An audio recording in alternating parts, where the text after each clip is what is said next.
Radio.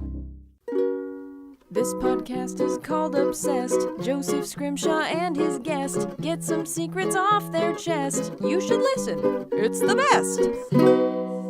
Hello and welcome to Obsessed with me, Joseph Scrimshaw. I am delighted to be here in my home recording with a returning guest. It is the awesome Clarke Wolfe. Oh, hello. Thank you so much for coming and doing this. Thank you so much for letting me come back. Absolutely, absolutely. You have a thing to promote. I do. Right. I do indeed. So that's the only reason why, really. I just called and offered you $50. I am desperate for $50. Anyone can promote anything on Obsessed for $50. Yay. You heard it here first. That's a little comedy lie, a fun comedy lie. No, I always love having Clarke on. You did an episode about Penny Dreadful. Yes, which, by the way, I don't know if you noticed, but... Oh, you got a Penny Dreadful notebook. I sure do, which was a gift, actually. I didn't even buy this. That's how much friends know me, people know me, is I have Penny Dreadful notebooks. And I have since watched Penny Dreadful, and you were right about everything. You were right. I loved it. It was great. Did you finish it? Like, did you make it through season 3 as well? I haven't watched season 3 yet. I watched the first episode of season 3, and then we got distracted by the horrors of life. Yes, well, exactly. There is a lot of horror happening in our real world, so I don't blame you. Yeah, but we will get back to it, and I absolutely love it. Good. And then you've been on a couple of live shows talking about Star Wars movies, and today you're going to talk about another thing that I have never seen. No! Now, aren't you excited that I've never seen it? Because you get to tell me all about it. Oh my gosh. You are like a human Wikipedia page full of intelligence and energy. This is excellent. Oh, good. Well, and maybe some of your audience will be that way as well. I think probably, yeah. Or they may not have seen it in a while. Yeah. And so we'll be very excited to talk about it, and then maybe they'll go watch it. Yeah. So before we get right into the thing that I have never seen, can you tell people who this might be the first time they're hearing you a little bit about who you are and what you do and all that stuff? Oh, yeah, for sure. So I'm an actress and I'm a host, and I live here in Los Angeles. And I talk a lot about genre, so horror, sci-fi, fantasy, but I love all movies and pop culture. And I am currently co-starring and producing an original musical, which I'm very excited about. It is it's an original slasher musical. It's called Slashed, and it's exactly what it sounds like. A killer in 1983 attacks a summer camp, counselors at a summer camp, and we're so proud of this. This is part of Hollywood Fringe 2017, but it's a 45-minute show, 7 new songs, a cast of 9. Like, we're really doing a musical. And as a producer, I'm super proud, and I'm in it as well. I will give you a little bit of a spoiler. I die first. Oh, no. But it's good. It's okay. I had a lot of work to do behind the scenes, but also, so it's totally fine. But no, I play one of the camp owners. Okay. And so my husband and I are up there trying to fix it up, but also repair our marriage, which is in trouble. And unfortunately, little Petey Jurgens has returned, and he is killing people. So I have a great scene and a great duet, and then I die. Okay, well, that sounds great. I'm going to go see your duet and death. Yay! I'm excited to see them. A lot of people who listen to Obsessed are from Minnesota, where my roots are, where I did a lot of Fringe, so it's exciting to go see Fringe shows here in Los Angeles as well. Fun fact, I actually was a part of the very first Hollywood Fringe Festival. Really? I was in a musical called Pot the Musical, which is about marijuana. If you can imagine a time when this was controversial here in Los Angeles, California, that's where we were. Picture the day. Yeah. And, that show was what it was, but it was... Was it a slow, low-energy musical? That was kind of self-involved? Our mutual friends, Josh and Kayla Kagan, who are the most lovely and sweet and kind and supportive people, came to closing night of that show, and I believe Josh Kagan's words were, "You were great, but that was awful." And Josh is one of the nicest people I've ever met, and so the fact that he told me to my face that the show was awful, but I was good, I was like, yeah, okay, that's fair. But, so we did like a regular run, but then we put it up at Fringe, and we were so not involved in the Fringe process in that first one, so it was kind of like, I don't know what this is, and now that I'm actually involved in it, and it's been 7 years, I think, or not 7, maybe 5 or 6, since the first one, it's just 350 shows this year. It amazing. Is huge, and it's, as a former theater actor professionally, it was like, it's been fun kind of doing this all again. You get to sing, dance, and die back home. What right? more could I possibly want? Nice. Well, then let's get into your obsession. Okay. Face/off? Face Off. Face Off. Face Off. Now you have to say face/off, right? Because there's that stupid show. Well, it's not stupid. I've never seen the show. I assume that you are annoyed by it because when you say I love Face Off, people will go like the makeover show, right? Yes. Well, most people know me enough to know that I'm not talking about that because clearly I'm talking about the cinematic masterpiece by John Woo starring Nicolas Cage and John Travolta. But yeah, you do not have to say face/off. However, if you Google Face Off, it is best to Google face/off because the television show does not have the slash. Yeah, I had to dig to get to my Wikipedia reading. Did you? Yeah. So I want to start, though, with just the basics. For people who have never seen face/off, what is it? It is the greatest movie of all time. Citizen Kane, overrated. Face Off, number one. Okay. Orson Welles only has one dumb face in Citizen Kane, right? He actually has a couple. Oh, true. He goes through the ages, but that's not important. So, okay. Face Off, the premise of Face Off is Sean Archer, played by John Travolta. His arch nemesis is Nicolas Cage, a.k.a. Castor Troy. And Castor Troy, a.k.a. Nicolas Cage with a mustache, is trying to assassinate Sean Archer on a merry-go-round. I'm sorry, I can't even right say from the beginning? In black and white and slow motion. And he accidentally shoots Sean Archer's son, like 6-year-old son, and kills him instead. In black and white on a roller coaster. In black and white on a merry-go-round. A merry-go-round. I might have said roller coaster, but I meant merry-go-round. Oh, no, you said merry-go-round. And, I'm just dumb. in slow motion, like the horse's head comes by and he goes, "Rah!" It's really amazing. And so 7 years later, fast forward, Sean Archer is still after Castor Troy. Castor Troy is planting a bomb in Los Angeles. Think of a time when domestic terrorism was what we were actually scared of. As in white people. Nicolas Cage. What we should be scared of now. Yeah, yes. I would say that. Yes, I would agree with that. So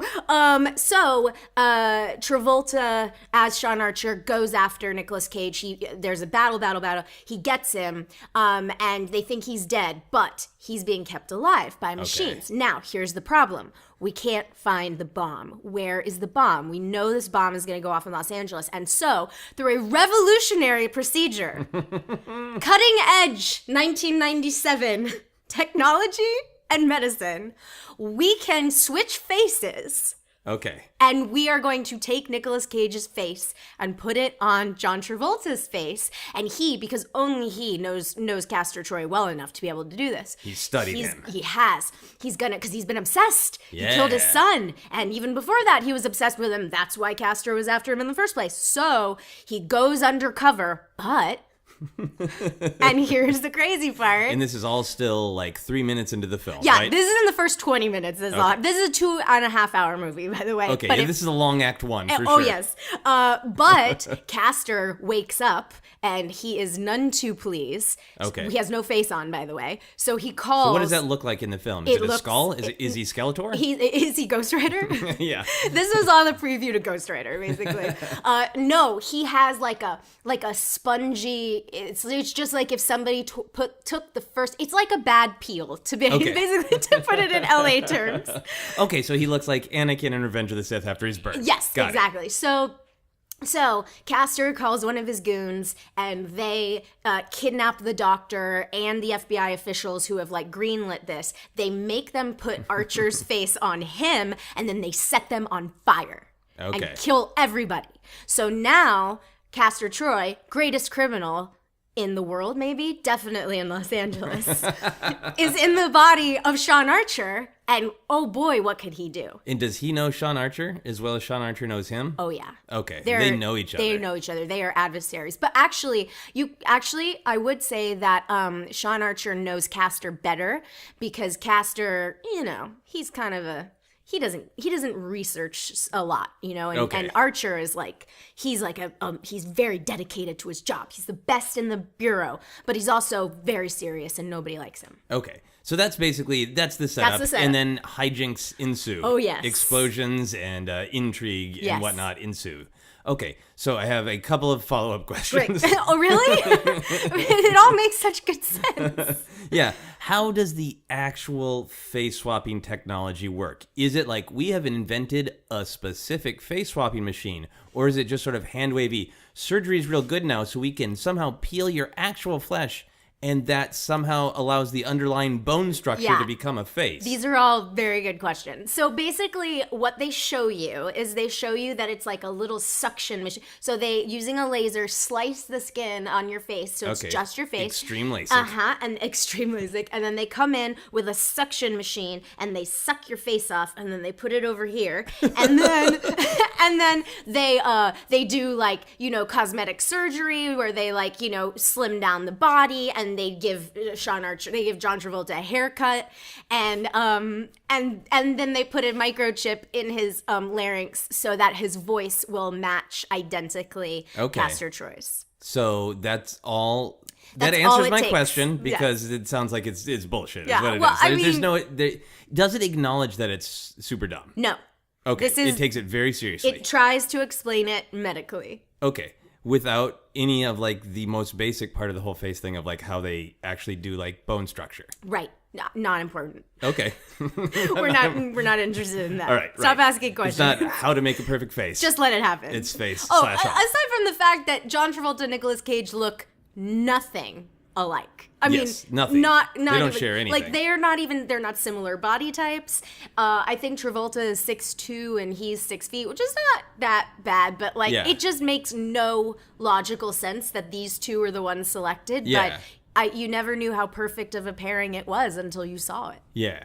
It's true. I mean, they're kind of human avatars of the 1990s, and I think we were all aware of that in 1997. Yes, it's funny you should bring that up. If I may share some facts. Sure. Because I thought of so Face Off is celebrating its 20th anniversary this year. Yeah. And part of the reason why I really wanted to talk about it on this show is because myself and a handful of other people on the internet do not feel as though this is getting the celebration that it deserves. Okay. This is 20 years. This is a big deal. And so I started looking it up, and Travolta, so in 1995, this is Cage. So in 1996, Leaving Las Vegas came out in February. He Right. won the Oscar in March of that year, right? In June of 1996, The Rock came out. Yeah. And fast forward 1 year, almost to the day, on June 6, 1997, Con Air came out.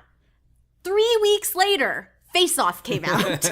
Okay, so you feel like people were they weren't sure about new action movie Cage, or they'd had too much of new action movie Cage? This movie was a huge hit. Okay. And I'm just saying, like, basically what I'm saying is Nicolas Cage is one of the biggest action stars, American action stars in the world right now. But he had only been that way for like a hot minute. Correct. Because he had before been an indie star. Correct. That's fair, yes. However, he did just win the Oscar, Okay. and he did The Rock in Con Air and Face Off. And Okay. meanwhile, Travolta in 94, Pulp Fiction, Yeah. in 95, Get Shorty, and then in 96, he worked with John Woo for the first time in Broken Arrow. Yeah. And so you have, in 96, Travolta had Broken Arrow, Phenomenon, and Michael. And all of these were really successful Yeah. at box office. And then in 97, he works with John Woo again. Face Off. So I just wanted to set the scene of like, these guys were hot, because I think it's really important, you know, Travolta's sort of having a resurgence because of People versus O.J. Simpson, and people are sort of interested in him again.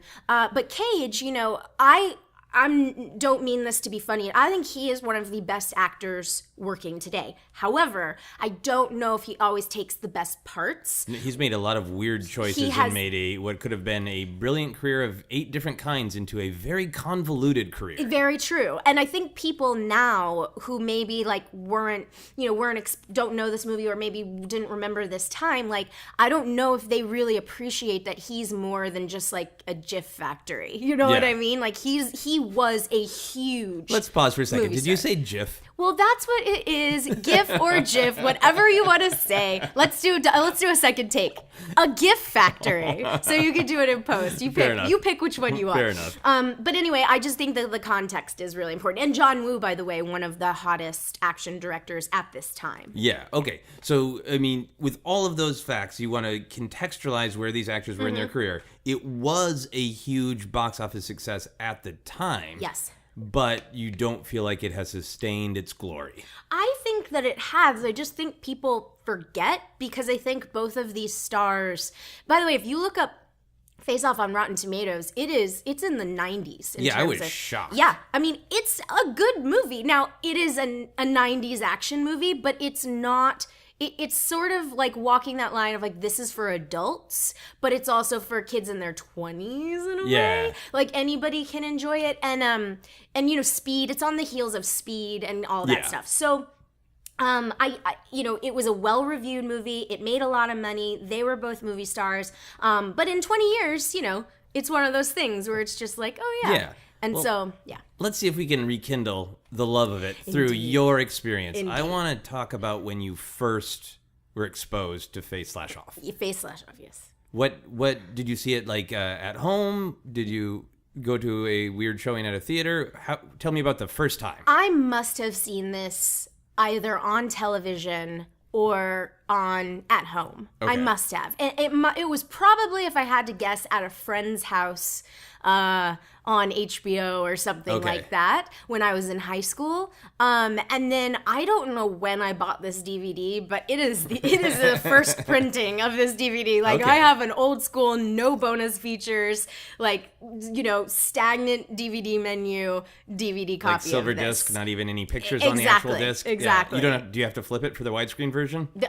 No, only widescreen. Only widescreen versions available on this one. We are that far into it. Yeah. So was it the first time that you saw a part of it on HBO where you were like, I need to know this? Or was it just like, oh, cool, an action movie? And then as you watched it again, it got its hooks into you? Well, I've always loved 90s action movies. Okay. I mean, I really think, and I will fight anybody on this, I think 90s era action movies are the best ones. Because I think they are not over the top with like super hyper masculinity like the 80s action movies are. Oh yeah. But they're very cool and they're practical. It's so much practical stunt work in these movies. Yeah.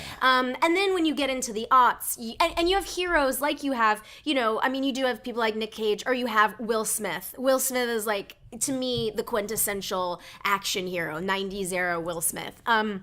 But it's like guys who are cool and funny, right, but are also like badasses when they need to be. And then you get into the aughts and it's just, I mean, we were talking before we started rolling about Fast and the Furious. And, you know, these are like, everybody's a superhero now, you know, like whether it's Statham and his heart has to, you know, it's like human speed, essentially. His heart can't go below 50 miles an hour or whatever it is. So that's why I love 90s action movies. But this one specifically, I'm really sincerely mean this. The performances are outstanding. It is so fun to watch Nicolas Cage, who starts out as this like super sleazy, like, you know, criminal, LA criminal guy, transform into not only Sean Archer, which is like the sincere, like, you know, heartfelt, honest character, but it's almost like he's doing Travolta without doing Travolta. You know what I mean? Seems and like a good way to do Travolta. But but you mean like he is doing an impression of him? Kind of, like they both take on each other's little qualities that, I don't know, for me, I can actually believe, like my mind can go there because the performances are so good. Okay. And the same goes for Travolta as well. Watching him as the straight-laced guy in the beginning, you totally buy it. But then watching him be this arrogant, slick, like super bad dude, he crushes. It's so great. So it is all about not even really the face on and off, but the cat and mouse game. Yes. That makes it really a great movie. Yeah, I mean, I think it's just like the plot moves. It's not very slow. You also get like the interactions where both characters have to interact with each other's families, which is fun. But then you get like there's a crazy prison riot, and there's all these like insane things, and then of course at the end there's this huge climax where white birds fly everywhere, which is John Woo's like signature thing. Okay, but it's just all shots. It's just a great action movie across the board. Okay, cool. I'm really interested in what you were saying about the 90s, because I think you're totally right that the big steroid, huge muscle-bound masculinity of the 80s, I think that there was a huge influence of early 90s things like Pulp Fiction and Get Shorty, where intelligence and art house and quirk made its way to the mainstream. So then that got transplanted over to the action heroes a little bit more. And for me, being alive in these times, when we got to Face Off, like Travolta's return in Pulp Fiction was amazing. Yes. Like resurrected from the dead. Yes, absolutely. From beyond the dead. And then it seemed like he could do no wrong. He could go quirky as he wanted. And then for me, as a moviegoer, you're swapping faces with Nicolas Cage. That was like, you have used up was it like all a of your betrayal? cred. No, it's just, you have used up all of your cred of I can do anything. Oh. It seemed almost like, let me prove I can do anything. Interesting. I'm going to switch faces with Nicolas Cage, which is my bias, but I didn't see it then because of that. Interesting. And now I'm intrigued to learn that it's much more about the intelligent cat and mouse game. I mean, intelligent enough. Intelligent enough. They're delicate performances. Okay, so I understand why you like it and respect it as a film buff. I understand why your great argument about 90s action movies in general, but I still want to understand what drew you to it at that extra level. Did you see yourself in the story anywhere? I mean, and I know that's difficult because there's always the representation issues. I don't know if there are any good women characters in this movie, or if there's anything that's relatable about either of those characters where you're like, I recognize a devious side in myself, or I recognize a heroic side in myself in any of these characters. I think this movie fills me with glee on all fronts. So not only do we get the great action sequences, I love 90s, so quintessential 90s action movie, great. And you have this these great performances from Cage and Travolta. And then the supporting cast is like Margaret Cho and Joan Allen and Gina Gershon. And they're all good. But for me, it's how insane this movie is. But in the best way possible. Like, I can't explain it. I don't want it to make it sound like it's so bad it's good, because it's not. It's just, this movie is crazy, and that's sort of, and both of your leads are on board with how crazy it is. Okay, so they're all in, they're taking it very seriously. Yes. It's really for real that we switched faces with this horrible person from both of their perspective that they're obsessed with. Yes. So did you take any life lessons from it? Did you ever consider, like, what is the real psychology of being obsessed with someone you truly hate? Like, that's what's interesting to me about it as I hear you talking about it. Like, we know that trope really well, that we're not so different, you and I. And the same sides of different coins or whatever. You know what I mean? Yes. But to take that to the next level, and then I kind of have to be that person. It seems like it's playing with this love-hate of, like, eventually you will become the thing you hate, and this is literally, you are becoming the person you hate. Yeah, I think for sure. Like, I mean, first of all, Castor doesn't learn anything, meaning the bad guy. It doesn't matter what body he's in. Like, he's always a bad guy. It's really more about, but Sean Archer's journey is different, because we see the effect that the loss of his son, and I'm sure he blames himself. Of course he does. He's an action hero. Of course. Has had on his marriage and his career and his family, as a teenage daughter who's, like, super gothed out and, like, keeps getting in trouble. Yeah. And you see how he, you know, the movie actually, I will say, it deals with masculinity in a very interesting way. Okay. So you have somebody like Cage, who's he's hyper-sexualized in the beginning. Like, he, as Castor Troy, wants to make sure that everybody knows that can we curse on this? Oh, yeah. That he drinks, he does drugs, he fucks, and he kills people. Like, this is who he is. Oh, the opening scene is him molesting a choir girl dressed Okay. as a priest. It's that classic Nicolas Cage image that you've seen of when the camera like zooms in on his face and he's dressed like a priest and he makes this horrible sexual face. And it's Okay. just, and he's like so into it. I was really leaning towards, I got to see this movie, and now I might be a little turned off. No, you want to see it. All right. So you have that, but then you have somebody like Sean Archer who is a bit like you find out throughout the film that he is not having a sexual relationship with his wife, and his daughter doesn't respect him, and his daughter and he's not a take charge kind of guy. Okay. Even though he at work, like he puts all of that into his job, and he's not, and people don't like him at his job, and so it's like this really bad situation. And what you see is the way the family, Archer's family, reacts to a bit more of that Castor Troy-ness. Yeah. So like when he's Castor Troy, and looking like Sean Archer, he reignites his sex life with Archer's wife, and Okay. he teaches his daughter how to, like, he gives her a switchblade, and he says, if your boyfriend fucks with you, you stab him you stab him and then twist the knife, and that way the wound won't close and he'll never fuck with you again. And she's like, wow, thanks for caring, Dad. And Okay. it's like, so it's interesting to examine this. Yeah. So going off of that, or were you going to say Well, I was something just more? going to say real fast, on the flip side, you have someone like Archer, who when he's Castor Troy,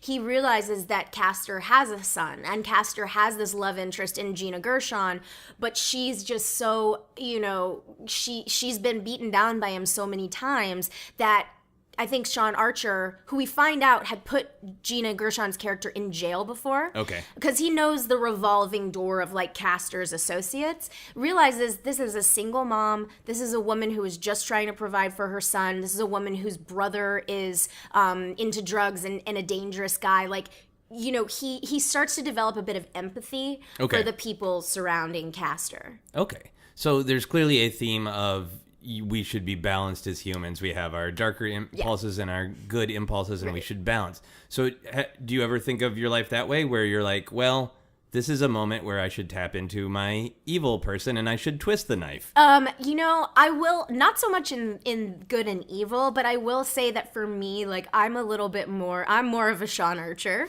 And I think, like, I learned this lesson recently, actually, during a poker game where someone was bluffing. I had a really good hand. I didn't want to be the first one out, so I didn't go all in. And I realized sometimes you got to go all in. Yeah. And it was such a metaphor for the way I am. Okay. That when I watch, so I would say that, I look at this type of dynamic and you just go, it's interesting to see like where you can learn. Maybe, and also maybe the things that you really dislike. This is actually a therapy thing, or like a psychological thing.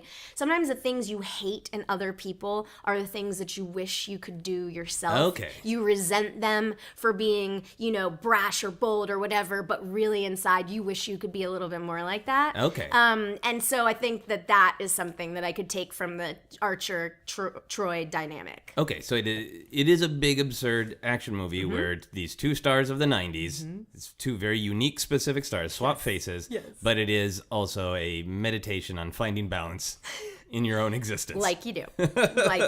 Okay, so a slightly more absurd question. If you had to have the face of either Nicolas Cage or John Travolta, which one's face do you, Clarke Wolfe, want? Travolta. That was fast. Yeah, I can tell you that, right? Because I love John Travolta. Well, actually... Is this 1997 John Travolta? Sure, I'll be generous with both faces. Then yes, I'll take Travolta, because I did interview Mr. Travolta on the red carpet for People versus O.J. Simpson last year, and yeah, he's such a handsome, charismatic man, but he's really done too much to his face. Yeah, Yeah. So you would take, now is that just aesthetically for you saying to yourself, which face would you rather see in the mirror, or is that more Is that about the qualities of the people? It's more about who I would rather make out with. Who would I rather make out with as myself? So you would want John Travolta's face. Definitely. So you could lean into the mirror and Yes, make out with and yourself. make out with myself. Exactly. I think that's fine. Yes. Similar question. If you had to swap faces with someone in your life, either for just because it was necessary for some task or for a similar face-off kind of reason, like maybe someone was sick and couldn't do the job and you're like, all right, well, I'll fill in for, just give me your face for a little while and I'll fill in for you. I'll say Melissa Benoist so that I could be Supergirl for a day. And I'll be Supergirl's Sean Archer. Yeah, well, I actually think that would be pretty good. That would because you have a generally similar, I think, like facial structure. Sure. And certainly you have a similar energy. I'll take it. Yeah, I think you can be Supergirl, no problem. Just get a wig and then or dye my hair and I'm good. Yeah, Face Off really should have just been called Haircut because it seems like the haircut is more important than the face. I was about to say, like, if they can put Nicolas Cage's hairline on John Travolta, like, I mean, that's actually kind of comical. When I was rewatching it, they're like shaving and they're clipping it so close, and it's just like, we get it. Cage is losing his hair. Like, Yeah. that's you don't have to rub it in, guys. Would you see a sequel that was called Hair/Cut? If they're in it, yes. And John Woo is directing it, absolutely. Cool. So I think I wanted to ask you about these actors because I know that you are in the entertainment business. I assume that you had met at least one of them. So it sounds like you interviewed Travolta. You haven't encountered Nicolas Cage? I haven't. You haven't even seen him at a 7-Eleven getting a burrito in the morning? He's elusive. He is elusive. He's that Nick elusive. Cage. So they have both had their controversies and their ups and downs in the last couple of years.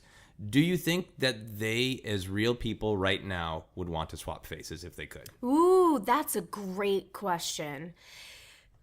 Both of their, from what we know in the press, both of their situations are very different, like different controversies. Yeah. I don't think they would, though. I don't think they would. Oh my gosh, you know what I just remembered? What? So actually, I remember an Inside the Actor Studio with John Travolta where he told a story about Nicolas Cage. Oh, really? Yes, and he talked about how Nicolas Cage was like on the set was trying to relate to him, and then So he could like understand him and perform him better? I guess maybe, or they were or maybe they were hanging out. I mean, they have a lot of scenes together. Oh, actually, they don't have a lot of scenes together. I should take that back. But Travolta said that Cage was like, John, have you ever wanted to, and he did the voice, like he did the voice. Have you ever wanted, you know that feeling when you just like eat a great meal? And he's like, well, yeah, of course, I know that. And he said, have you ever just had that impulse where you just want to buy a really nice piece of glass? And Travolta was like, no, I don't know if I know that one. But it was just really funny because I remember watching this interview when I was in high school. I remember watching it, I think, in my high school boyfriend's basement. It was inside the actor's studio, which to give you an indication of how cool I was in high school, that my boyfriend and I were watching Inside the Actor's Studio. Super cool. I would have loved to have a girlfriend who wanted to watch Inside the Actor's Studio. So, but I remembered that story when years later, Nicolas Cage's sort of well-documented financial or spending kind of extravagant spending. He bought too much glass. Too much very nice glass, essentially. But no, to finish answering your question, I don't think either of them would want to switch faces. No. I think they'd want to stay in with who they are. Yeah, absolutely. I mean, they are both for whatever is the truth. Like, we know press reports, obviously, but whatever the truth of their existence are, they are both people who seem like they have wrestled with trying to decide who they want to be with their public faces, which sounds like I'm making a joke, but I'm not. No. But like definitely with Nicolas Cage going back and forth in the kind of movies he makes, the same with Travolta, and then they also both seem to change a little bit how much they want to be movie stars. Hello, I'm here, I'm doing the thing, I'm a movie star, versus I'm a reclusive weirdo. Yeah. And leave me alone. I think, there's a lot of people that say this all the time, but being an actor is the only profession where you get criticized for working. Yeah. Like Kevin Pollak brings that up a lot, and I actually really admire that analysis because it's like, oh, what's he doing or what's she doing taking this stupid movie? And it's like, well, it's a job. Yeah. And you don't know, nobody signs up for a movie knowing it's going to be bad. And I will say, no matter if it's Cage or Travolta, no matter if you like their performance or not, in anything, they always show up. Yes. Especially Cage. And that's one of the things that I admire in him. But Yeah, that's not a half-hearted yelling about the bees. I mean, I like making the bees joke, and it is funny, but that's commitment. Absolutely. And I think that, I've had this conversation before. So friends of mine made this documentary, The Death of Superman Lives, What Happened, which is about the Tim Burton Superman movie where Nicolas Cage was going to play Kal-El. And for their if you haven't seen it, I believe it's streaming on Showtime. It's a great film about Hollywood in general. But they spoke with Colleen Atwood. They spoke with Tim Burton. They spoke with just everybody. The main person they couldn't get was Nicolas Cage. Wow. And it wasn't that he was disrespectful. It wasn't that he blew them off. I think he was just hesitant. Yeah. Right? When you're making a project or when you're talking, and if you don't know this, Nicolas Cage is a huge Superman fan. His son is named, one of his sons is named Kal-El. Okay. So this is a wound that maybe he just doesn't want to open. Exactly. This is a thing where, you can see in this documentary that when all of these really accomplished professionals are looking back at what this movie would have been, they're devastated because they've all loved this project so much, Tim Burton included. Yeah. And Cage has since been asked about it and said that he really loved the doc. He's seen it and he really liked it. But one of the things that I always thought as a fan of his is that if he would just get out in front of this public perception, if he would sort of own it a little bit and get out there and not let the media fill in the blanks for him. Yeah. I think that he could really sort of escape a little bit of that perception that he is over the top or he's a quote bad actor or whatever it is, you know? But I think by hiding and letting these weird stories get into the press about, that's the only thing we know of the real Nicolas Cage, right? It's reported in the press that he's having, maybe he's having trouble with his marriage, or maybe he's having trouble with his kids, or maybe he's having financial trouble. And the fact that he's hiding just lets everybody else fill in the narrative. Yeah. And I wish he would get back out there because I admire him so much as an actor that, I don't think he deserves to be a bit of a punching bag. I think he deserves to be revered. Yes. Yeah, he should be revered as an actor. Absolutely. And not just his B, GIF, or GIF. Depending on how you want to say it. Exactly. And I have no preference, by the way, so I will not go to battle on that one. Fair enough. I didn't mean to call you out. No. So I know that you have strong thoughts and opinions on the point of horror movies. Yes. Because a lot of your work has been about horror movies, and we've discussed about, they are this catharsis. The same way comedy is a catharsis, horror is a kind of catharsis.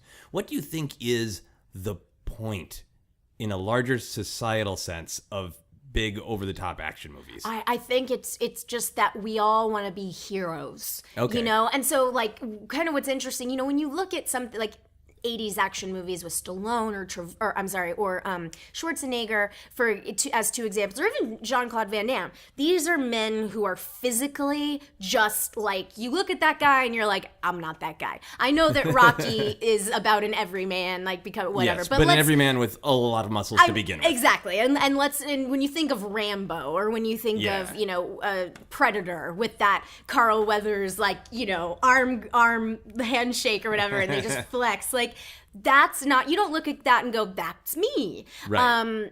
So I think with the 90s action movies and with this type of movie, it is a bit of an everyman kind of thing. Keanu Reeves in Speed is he's just a cop. He's just a beat cop. And he's not a big guy, and he's not, he just is who he is. And similar with Con Air, the idea, Cage is he's not a big yoked up dude, it's so, and I think that's what we love. And same with Will Smith. Will Smith has always been cooler than all of us, but he's accessible. We know him, we love him, we like him, you know? And so I think the bigger picture with these action movies is these are everymen. Or every person, sort of rising to the occasion and living out these heroic escapades. So it's not like a superhero where you're like, well, I'm not a god, so that doesn't look like me. Right. But it's a regular Joe. Well, and I think that's sort of getting into the Die Hard of it all, right? For sure, Die Hard is the ultimate everyman action franchise. Yeah, I think the every person thing is spot on, and I think there's also, maybe more so with the 80s, but maybe it's continued, the idea of I can make a problem go away. Because certainly in the 80s, like with Rambo in particular, it's like, nobody else is taking care of this. I'll go get everybody. Somebody's got to do it. Somebody's got to do it. And that's absolutely Die Hard. And that's one that's not over the top. It's situational. But do you think that continued into the 90s, that feeling of somebody has to take care of this problem and I, through my muscles or wit, can just go in and make a problem go away? Well, I think in a lot of cases, and certainly not all, but I think in a lot of them, it's I stumbled into this situation. I got to do something. Okay. So, like, you know, on Speed, like in Speed, like, you know, Jack doesn't, oh, well, actually, that's not true because Dennis Hopper's after Jack on purpose. But I do think it's kind of like I stumbled into this, right? Okay. And so, like, for instance, Sean Archer in Face Off, yes, he's a cop. And yes, he's trying to put really dangerous domestic terrorists away. Yeah. But Castor Troy made it personal by killing his son, even if it was an accident. And so it's like this. Now it's personal. It's just like Jaws' revenge. This time it's personal. So I think that, I do think that there's a bit of like the stumbling into it kind of thing. But I don't think that's across the board. Yeah, I think sometimes it's a mission. Yes. So if you could be an action hero, and you could go into any situation, maybe it's personal, maybe it's global, and just, it'll be hell. You'll get beat up, but at the end, you'll make the problem go away. What problem would you try to make go away? Woof, that's a really tough one. I think, it would probably be some form of, like, political protection. Okay. Like security detail for our first female president. Oh, nice. You know, or something like that, where like somebody's trying to, basically it's Olympus Has Fallen, but with a really cool lady president. Oh, nice. And I'm Gerard Butler. Yes. So it'd be like protecting Madam President. Exactly. With Clarke Wolfe. That's going to be me. That or aliens. I would love to be, I know There's that. no reason aliens can't attack Madam President. That's true, right? Exactly, yeah. Independence Day. It's Independence Day resurgence, but with a lady. Oh, it was a lady president. So there you go. I could be an Independence Day resurgence. Nice. My final action movie question for you is it better to jump away from an explosion at the last minute or calmly walk away? I'm so glad you asked me this. Because I did a whole video when I was a part of this like pop culture YouTube trio about why 90s action movies rule. And one of the greatest things that I've ever gotten to do was my editor, who was a really great girl named Christy. I was like, you know, it's so cool when your coat is flapping in the breeze and you just get to walk very slowly away from the flames. And she put an explosion behind me and slow motioned my coat, and I was just like, amazing. That is seriously like, so definitely walking away slowly. Okay, all about walking away. Oh yeah, and you gotta be wearing a coat that's flapping in the breeze. Like, it has to happen. Yes. Flappy coat explosion with Clarke Wolfe. Exactly. Oh my goodness. Hey guys, this is Sarah Meyer, co-producer of this show, and I am getting ready to stop some passersby and ask them about Face Off, and I'm imagining it's going to be pretty odd. Have you seen Face Off, the movie Face Off? I don't think so. Have you seen Face Off? I don't think so either. I really did not like that movie. I just thought it kind of cliche and pathetic in a way. Yes, the one with Travolta and Nicolas Cage? Yeah. I liked it. I just talked to a guy who hated it. What would you say to him? Gotta get a sense of humor. It's a Wong movie. It's a Wong film. You gotta, if I go to a bakery, I'm going to see bread. I mean, it's an action Wong film it's supposed to be a little over the top. It's entertainment. Yeah. Okay, if you had to switch faces with somebody, who would you switch faces with? Jesus. Tyra Banks' face is pretty awesome. What would you do as Tyra Banks? Flaunt it, rollerblade or something. You would look really stupid doing it, but if you have a face like Tyra Banks, it's like, that girl's amazing just because her face is awesome. So I wouldn't mind having the Dalai Lama's face. I'd swap faces with Trump because I'd change a bunch of... Can I curse? I'd change a bunch of shit and they wouldn't know what the fuck happened. And then by the time his face got back on, they would go, hey, dude. Except if you swapped faces, that means he would have your face and he'd be out in the world doing stuff in your name. Fortunately for that situation, I could probably get more done than he could wreck. If you had to be trapped in a bunker with Nicolas Cage or John Travolta. I think I would kind of hang out with Nick. It'd be fun to hang out with Nick Cage.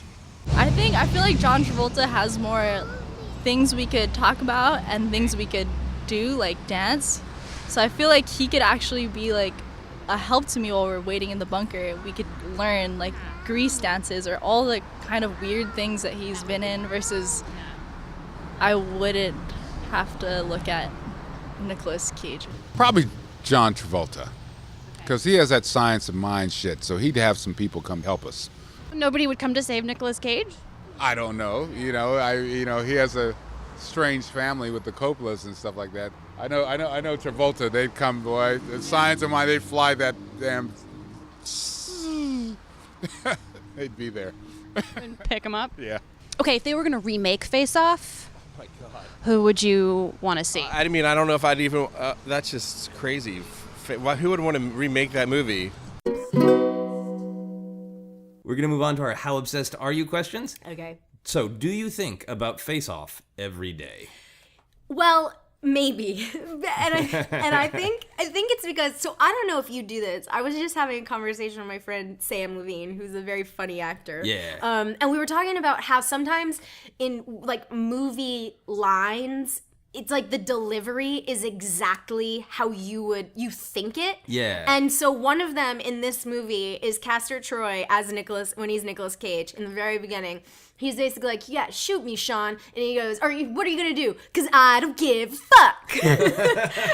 And so I often think, I don't give a fuck. Just like Nicolas Cage says it all the time. So there's like this movie is so quotable. Like the lines in this movie, some of them are so amazing. But that's one so maybe I do think about it every day. Okay, so like you've watched it enough that the rhythms of it have gotten into your yes. life. Okay, Oh, I think yes. that's valid. And the other one Sam and I were talking about was in Scrooged. You've seen Scrooged, right? So you remember when the network executive is sitting down with Bill Murray and he's telling him he's hired a guy from Los Angeles to come in and help him run the station. Yeah. And he goes, I thought you'd be pleased. And Bill Murray goes, I couldn't be more pleased. I think that all the time. So the lines that stick with you are the ones that help you cope. Absolutely. Absolutely. So how often do you rewatch this movie? Is it the kind of thing where if it's been a few months, you suddenly realize, oh, something's off in my life, I need to watch Face Off? You know, I definitely think about watching it a lot. And it's I wish that I had more time to actually watch movies. Like, you know what I'm saying? It's just, it's hard to sit down and watch something, especially one that's 2.5 hours long. But, so I don't actively watch it as frequently as I think about watching it. But I'm like, I want to watch Face Off right now. But then I am like, oh, I have to go to work or do a job or not be in front of the television for 2.5 hours. Fair enough. Would you get a tattoo of either John Travolta or Nicolas Cage's face? Oh. Or maybe one on each shoulder, and then people could always guess God. which shoulder is who. Oh my gosh.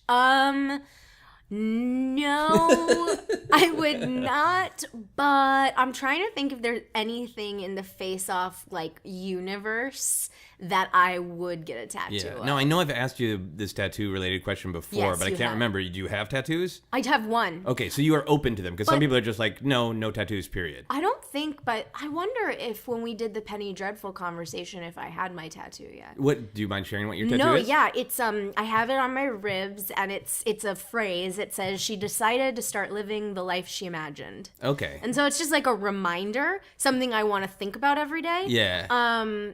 But I don't know if I want a reminder of Castor Troy or Sean Archer every What if there was day. a little word bubble in the tattoo that said, I don't give a fuck? Oh my God, if I could put that on my hand and just every time just like put my hand out and go, I don't give a fuck. Oh, a very different special form of sign language. Exactly. Yeah. So I'm going to say no for a face-off That's fine. tattoo, but if I could think of something, I will tell you. Okay, I was going to be honest. I was not expecting a yes on that one. But I wanted to ask anyway. Faces are hard. I don't know if I would want a tattoo of anyone's face, to be honest. Yeah, it's a challenging one. If a friend at a party said something mean about Face Off, would you defend it? Oh, yes. Oh, yes. Have you defended it? Oh, yes. Okay. Yes. Do people who know the movie, like I was revealing earlier, I am guilty of when I was, alive in 1997, having prejudged the movie, so I never saw it. Sure. But are there people who have seen it, know exactly what it is, and still think it's bad? I don't think so, actually. I think the people who think they remember it, and then they remember it from the internet, and the Nicolas Cage. So for those of you at home, Nicolas Cage dancing around in a priest outfit is from Face Off. And so if you see that online, like that, so I think people go, oh, well, that's just Nicolas Cage being crazy, being weird. And it's like, but no, actually, it's perfect in the context. But so somebody the other night, I brought up the fact that here we are almost in June. And so we live in Los Angeles, and they do all these outdoor screenings. Yeah, and nobody's doing Face Off. And nobody has put Face Off in their lineup. And I'm like, it's the 20th anniversary. Yeah. And by the way, every year, Cinespia, which is like the main one here in Los Angeles that does these Hollywood Forever, they always tweet out in the spring, like, tweet us your suggestions. And every time I'm like, Face Off, yo. And I was like, and I told them, I was like, I will postpone my birthday, which is in April, and celebrate it at another time if you will do an outdoor screening of Face Off. And so, anyway. And they did not respond. No. And they're not doing a screening of Face Off. Nope, they have never responded to my pleas. But anyway, so I say that to say, I think that I don't know. I want them to do that. Yeah. I mean, you're used to talking about media. It's what you do. So you have, when you like things, I think you are a person who has your reasons ready. It's not just like, it's cool, shut up. Right. So have you had successful arguments at parties or conversations where you turn people? Well, so most of the time, people that, I didn't, shame on me for not finishing my thought. Most of the time, people, when they're like, I don't know, I say, have you seen the movie recently? And they're like, well, no, I just kind of remember it. And I'm like, then you don't know what you're talking about. Okay. So, and then oftentimes there is another defender who's like, no, dude, that movie is awesome. Like, you're wrong. And then ultimately I end up winning by them saying, I guess I need to watch that again. Okay, so you're getting more and more people to see Face Off. I'm encouraging rewatches of Face Off. Nice. If the only way you could watch Face Off again was by stealing a copy from a government facility, would you try to steal it from the government? Absolutely, especially this administration. I want to take everything possible from them. So yes. That's a really nice picture that our current president, who knows, by the time this gets released, maybe not. That'd be great. If he was sitting there after his long day of fucking up our country. Yeah, drinking Coca-Cola. And sitting down to watch Face Off, and you just came in dressed in black. And then there was an explosion, and I walked away very slowly. Yeah, his TV exploded, so he couldn't watch news reports. Exactly, my coat flapping in the breeze. Nice. Are there any quotes from Face Off that you would want read at your wedding? Okay, well, the funny answer is, and those of you who know what I'm talking about know exactly what I'm about to say. It's peach. I could eat a peach for hours, which is the dirtiest, the most disgusting. It's funny because anytime I tweet about Face Off and people respond with GIFs/GIFs or quotes or whatever, anytime somebody tweets that quote at me, I'm like, I know it's appropriate, but don't say that to me. Don't say that to me. And it's Castor being disgusting. And it comes up throughout the movie. Okay. He calls all the women peaches, or you're my peach or something like that. And he says it to his daughter at one point, and it's so gross. Yeah. So that is the funny answer. Is that one would have to be it. Oh, and we haven't even talked about you might not know this because depending on what you've seen, but How Did This Get Made did a whole spiel on it, which is hilarious. But I think they called it the face waterfall. Okay. So basically, those of you who know what I'm talking about think it's hilarious. So this is a thing that in the Archer family, they do to each other. Okay. And it's they take their hand and they waterfall it down each other's faces. Okay, and this is the good family. Yeah, this is the good family. Okay. So it's instead of so basically they do this to each other. Okay. And it's like it's Is like it a cute fun thing or is it like a loving? supposed to be a loving like gesture, Okay. that's in between their family. Okay. And so basically, we would need to close our vows with instead of kissing, doing the face waterfall. And now you may face waterfall one another. That would be so funny. So if you had a partner who was just as into Face Off as you, would you consider doing a face waterfall? No. All right. No. All right. I would consider getting married on a giant practical boat action sequence, though. Like enough. finishing with a giant boat going flying through there, Oh. which does happen at the end of this movie, and it is exquisite. A big boat jump. Oh, Nice. There are boat sequences galore. It's so good. Okay. I keep going back and forth about whether or not I need to see this You movie. have to All right, see it. All right. If someone told you that there was a cool sequel to Face Off, like a good, not a jokey bad one, Yeah. like an actual like amazing sequel. Yes. But the only way that you could see the screening is to get past the bear at the door. Would you try to get around the bear to the screening? Oh, totally. Yes, Okay. absolutely.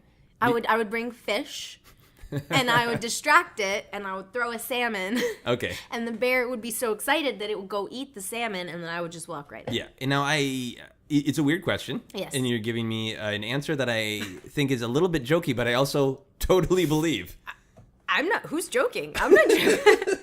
No, I really don't think you are This because is my strategy. you have a lot of energy and you are a move forward person. Oh right? yeah. Well, this is why I'm going to be the best action hero for the lady president ever, because I'm using my brains and then my swift moves. Your swift moves. All right, so you would salmon distract the bear, I and would. you would be into that theater, and you would be on the red carpet Done. interviewing the cast. Indeed. Nice. If you could not watch Face Off without Nicolas Cage or John Travolta being punched in the crotch, would you still watch Face Off? This is such a tough one because I don't want bad things to happen either. Yeah, of them. okay, fair enough. And so the good news is though, I feel like I have it mostly memorized. Okay. So really I could just close my eyes and And you would see I Face can Off. imagine it. Yeah. Let's say there is finally that Hollywood Forever. It's a cemetery that plays the movies outdoors. Yep. It's really popular. They tweet you back and like, Clarke, we're so sorry. We look back at our tweets. We realize we're wrong. We are showing this on the actual 20th anniversary. Oh my God.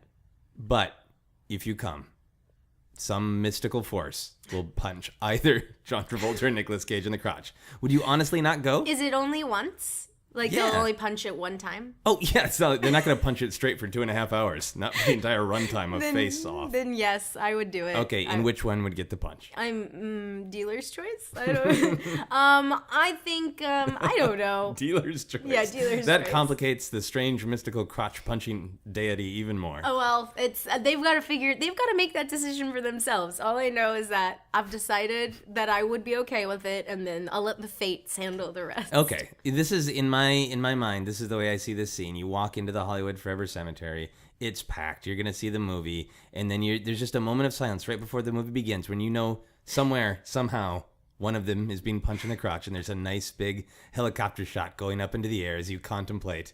I wonder who it is. Yeah, I wonder And then which you watch one. the film. And then I never think of it again. Exactly. Can you make a noise to sum up your obsession with Face Off? Oh man, I'm trying to think. No. Oh. Yes. That was my noise. Is that a line from the movie, or is No, it just I was how trying you to feel? think of a line from the movie, but that's just how I feel. Okay. Yeah. Okay. All right. So now I'm going to attempt to rate your obsession. Okay. So on a scale of 1 to 7, 7 being the highest, I'll say faces. Out of 7 faces. Right, as in 1997 when the movie came out. Nice. Perfect. Nice. How many faces are you? This is difficult, but I think I'm going to say 4.75 faces out of Ooh, 7. Okay. Because you are clearly super into it, but I don't know how much it's like it impacted your day-to-day life. Interesting. It seems like it is a movie that you really, truly, deeply love, and maybe a part of that is, it seems almost like you're obsessed with the movie, but you're also obsessed with being a champion of the movie because you realize, much like our future lady president, it needs some help. It needs protecting. Its memory needs to be revered and we never forget. Hashtag never forget. Well, then I feel like I haven't done a good enough job selling this. I'm not convincing, and that's too bad. No. See, people expect that this podcast is a judgment. And it's a study, I think. So now, tell me then why I'm wrong. How many faces do you want, and why is it truly an obsession, other than a movie that you truly love and champion? Okay, then maybe I'm it's not that far off. I would give myself 5.5 faces out of 7. Fair enough. Because I feel like 5.5 faces. 5.5 faces. Because I feel you gave me 4.75. Yeah. I feel like that's about half, and I don't feel like I'm half obsessed. Okay. I feel like it should be a little more, but and I think it's because you haven't seen it. Okay. And so we can't have the back and forth of, oh my God, I remember when this happens. Yeah. And I feel like I'm pitching it to you. Fair enough. As opposed to like telling you why it's awesome. Because I want you to be able to discover it. Yeah. On your Your own. energy is telling me how awesome it is to you. It's just then a couple of the details that I'm not sure are for me. But I think that's part of what makes me feel like you are obsessed with being a champion of it, because you're like, don't worry, you will love it. Yeah. Because you're not saying like, oh, I don't care what other people think, this is my thing. Right. Because that's the way some people's obsessions are. Sure. Of like, let me share with you why I love it. And then I really don't give a damn if anybody else loves it. But you're like, no, the world needs to know the glory of Face Off. This is a great movie. And I feel like, especially now that it's summer and all of these blockbusters are coming out, like, give me the next Face, which I guess I hear the Fast and the Furious movies kind of are, in that they're crazy, but they're also sincere in some ways. And that's actually very exciting to me. But I think I just think that's why I'm so excited by it, is because it's summer and this is the type of movie that I would want to be watching. Yeah, that makes sense to me. But but the point, I lost my train of thought, but I got it now. I don't think, like Penny Dreadful, when we talked about that, that's not a show for everyone. No. Like, I would not recommend that show to just anyone, and I think even during our episode, I said, if you get through the first 2 and you're like, I don't know if this is for me, it's probably not for you. Yeah.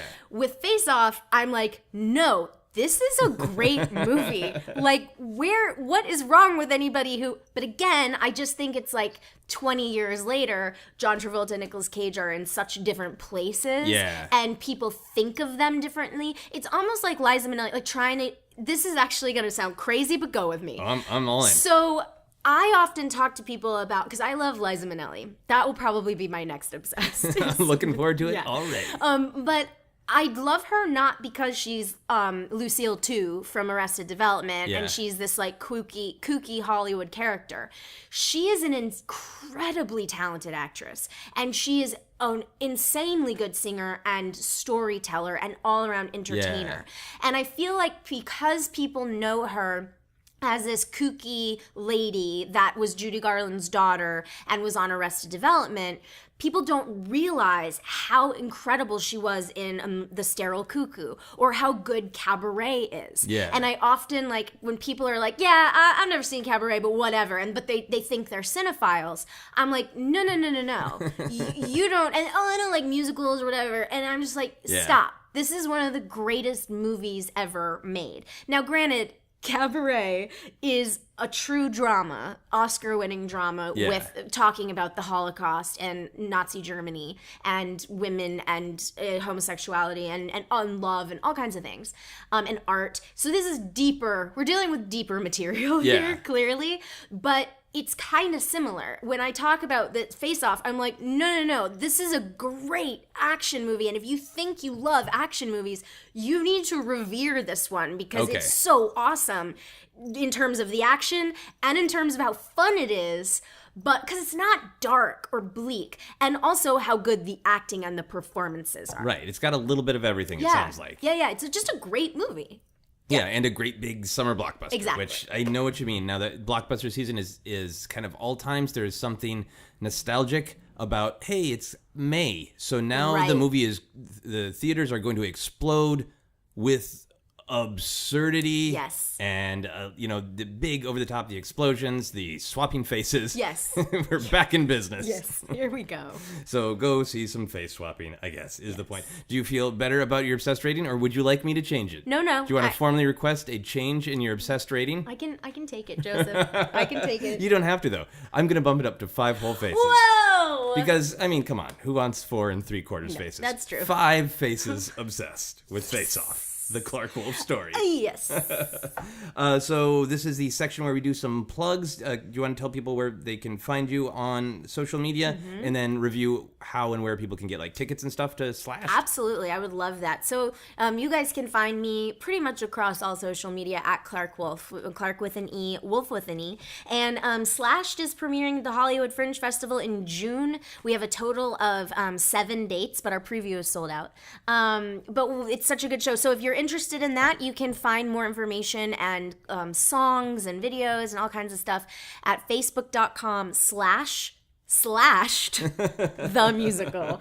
It's so weird to say it that way, but yeah, we hope that we'll see you out there at the show, because it's a hell of a good time. I can't wait to see it. That's awesome. Here's some quick plugs for this very show before our final questions. You can follow me on Twitter and Instagram as @Joseph Scrimshaw. You can follow Obsessed Podcast on Twitter and Facebook as @Obsessed Podcast. For info on all my upcoming shows and comedy albums and various comedy adventures, you can check out my website at josephscrimshaw.com. You can also support Obsessed by backing us on Patreon for as little as $1 a month. You get access to our monthly patron-only bonus episode where my wife Sarah and I talk about something we're obsessed with in the moment. Who knows, maybe we'll watch Face Off and do a second episode about Face Off. That would make me so happy. For full info on that, go to patreon.com/Joseph Scrimshaw. Okay, so final questions. Yes. Don't have anything to do with the obsession. Okay. If you could run at super speed, but you had to wear a dumb hat to do it, what kind of hat would you wear? Top hat. So you could just look fancy? I look so fancy. Be super fast and ready to do a musical number, Exactly. right? Per usual. At any moment. At any moment. Does Liza Minnelli actually have a top hat in Cabaret, or is that just an image that's stuck in my head? It's more of a bowler hat. A bowler. Actually. Okay. Yeah. Okay. It's like one of those black. Yeah, it's a bowler hat. Okay. Yeah. Okay. You can switch to a bowler if you want to be like your hero. I need a top hat. You want a top hat? I need a top hat. Fair enough. If any of your devices could be truly sentient and have actual substantive conversations with you, what device would you want to be sentient? I'm gonna say no, thank you to that. Fair enough. You don't want anything. You don't want your coffee maker to ask how you're feeling? Nope. Sure don't. You don't want your car to help you decide where the closest 7-Eleven is? No. I don't. Okay. I don't need any technology to tell me my life. I'm all set on that. Okay. I just activated Siri, and I've had an iPhone for 4 years, Yeah. and I don't even know how to work her. I don't want to talk to her. I don't like it. I'm not interested. Okay, so you want things to be things, and you don't want to have an interaction with your technology. Is it because you feel like it is taking some amount of human autonomy away, or... Actually, kind of, yeah.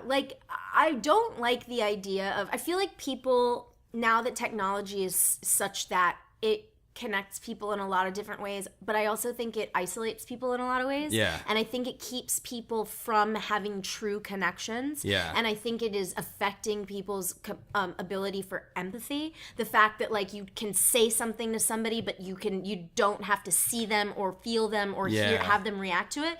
And so this is a whole other thing, but very quickly, the movie Her made me very angry. Okay. Because I was like, this is not an allegory for a right to love. He's hiding. And that's not okay. Yeah. You're a human being, and getting away with, oh, I'm in love with this operating system. I was just like, no. And also, we knew that he had just gone through a divorce, and it's like, you've learned nothing. Okay. You're taking the easy way out. So I say I have very strong feelings about the movie Her, in case you haven't noticed. But I think machines need to stay machines. I think that is a fine answer. What does your tattoo say again? It says, she decided to start living the life she imagined. Okay, without any input from her computer or her phone. ... and no technologies. Fair enough. Exactly. Final question for everyone is, what is happiness? Right. I mean, the answer I gave last time is contentment, I think. Being content, being able to be in the moment and look around and say, this is exactly where I want to be. Yeah. And I wouldn't change anything. And I still think that that's true. As I get a little bit older, and I'm certainly not saying that I'm old, but as I get older, I'm kind of like, man, is it gonna be like this forever?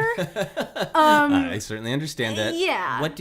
When you say like this, what do you mean? Just like life is just an ongoing adventure and you're never necessarily getting to the thing? That's part of it. Whatever the thing is? That's part of it, and just struggle and and by the way, struggle is fine. Struggle is part of life, but there's sometimes where you want, like, if you have certain elements or aspects of your life and you want those wheels to be turning, to actually feel like you've achieved something or connected to something or someone or whatever, and they just are still turning because the career is not quite there, the money is not quite there, the relationships aren't quite there, the family is not quite there, and you're for me at least, I'm constantly spinning these plates, like wanting some sort of like security, or security is the wrong word too, but some sort of consistency. Yeah. And I haven't quite gotten there with any of them. Yeah. And so part of me is just like, man, am I going to be spinning these plates forever and striving for or craving or wanting consistency? Yeah.